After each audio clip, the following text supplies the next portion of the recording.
So I did have to run out, fellas, yesterday, and when Harris Faulkner's folks reached out and said, hey, will you do the Faulkner Focus today at 10 o'clock on Fox? I said, sure, but, I had 3 dress shirts for the 3 days, and I was like, well, I had 3 for 4 days because I figured today I'd come in here, I'd do the show, I wouldn't need to impress anybody, and I'd be scooting out to the airport, so I didn't really have a shirt for today. And then I was like, gosh, dang it, I need one now for Friday. So I start looking around, and obviously there's plenty of men's clothing stores around, Midtown Manhattan, obviously. There's no shortage of those.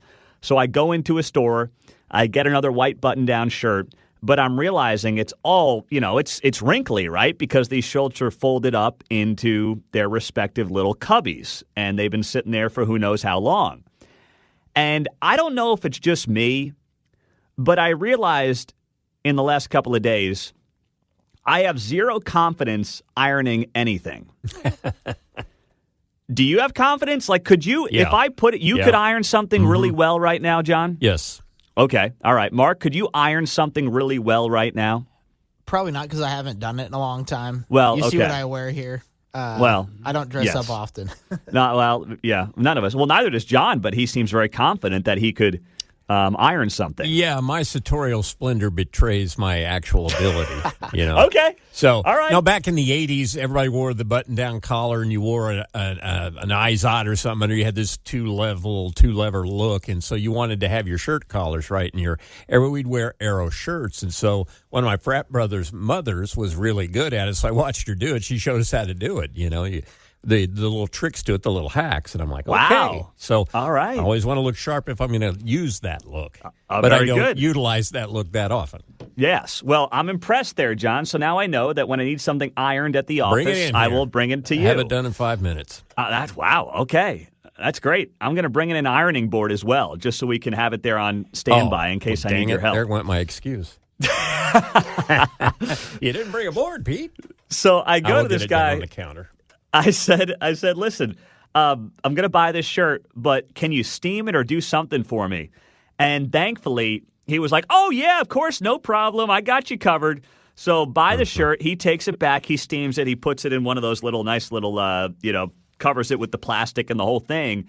And he saved my butt because I was looking at this shirt and I'm like, wait, if I buy this, it's all wrinkly. It's got creases all over it.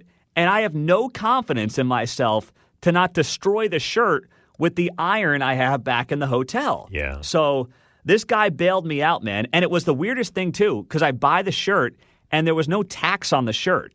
So I don't know if there's no tax on clothing. Like the one thing they don't tax here in this city is clothing, which is kind of bizarre to me. But I keep waiting for him to ring it up and for the tax to be added. And there was never a cent of tax added to the clothing. I was like, huh. That's different. I mean, the one thing they don't want to tax in the most taxed city in the country is your clothing. Okay, I guess. I'll take it. Your degree of difficulty is greatly increased in a hotel room if you have no ironing board. Usually they'll let you have one or tell you where it is in the building. But if you're just trying to do it in your room with one of those little travel irons, good luck. Yeah, exactly. That was my approach. On the text line, John, do you use starch on your shirts? I know I don't prepare it. I just iron it. Okay. All right. I'll iron a dirty shirt if I have to. Okay. No starch in the collars, though. Okay. All right. Good enough. Fair deal. We'll have the show on during Keatsman's show today, and you know what Keatsman's going to say about you? This is one hot, sexy young man. Oh. Especially with that nice iron shirt. Yeah, the salt and pepper look is natural, of course. Oh, man. Well, I just got the rundown here on what we're going to be talking about today with Harris. And I didn't know what it was going to be. I thought it was going to be like, a little rah-rah Chiefs or something. And instead, it looks like what we will be talking about is a story from Mike Emanuel, a reporter for Fox News, and what we need to do regarding individuals diagnosed with gender dysphoria potentially being banned from owning guns. A nice light Friday topic I'll be talking about on the Faulkner Focus. So I was going to try to get you into a bet and see if you can get her to say Arrowhead on the show or something. Do something like that. But, boy, that's going to be tough. No, there's not going to be a, I think, light moment at the end of this conversation as far as I can tell. But we'll see. It will be a good time today in the 10 o'clock hour on Fox News on KCMO Talk Radio 95.7 FM. Back here in Missouri, yesterday, this came down, and it was what we expected to come down. A Missouri House committee passed the new congressional map, 10-4 along party lines. So this does not mean it's a done deal, but what it does mean is that it moves forward.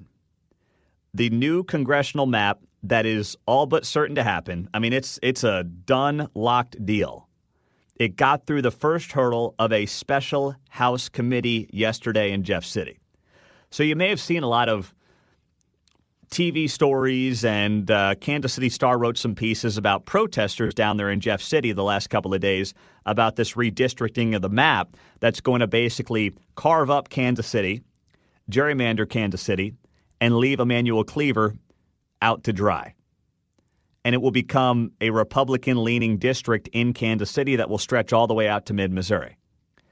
I see the Kansas City Star and some of the TV stations doing these reports like protesters are showing up in Jeff City to protest the new congressional map. That's not the story.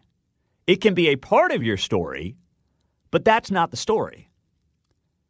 But when you frame it under those ideals, what you end up getting is basically false hope for people who don't want to see this happen. That's all you're doing. That is part of the story, but it's not the lead story. It's mostly irrelevant. The Missouri Republicans are going to change the map. They don't care about how many blue-haired protesters show up in their washed-up Subarus and haven't showered in 2 weeks. They don't care. They're not interested in caring. They, frankly, are not going to give one rip about any of them, and they're going to go ahead with this map. And I'm not even saying it's right. I'm just telling you, they don't care. But when you see the stories framed as such, it gives you false hope if you're someone who doesn't want to see this happen. And frankly, I think that's unfair to their audiences to frame it like, major protests in Jeff City. And this thing is moving right along. It's going to actually happen very quickly in the next few days, and there's not going to be a lot of pushback on this. Yes, Democrats will make a lot of noise, but it's going to happen. It's going to be a done deal.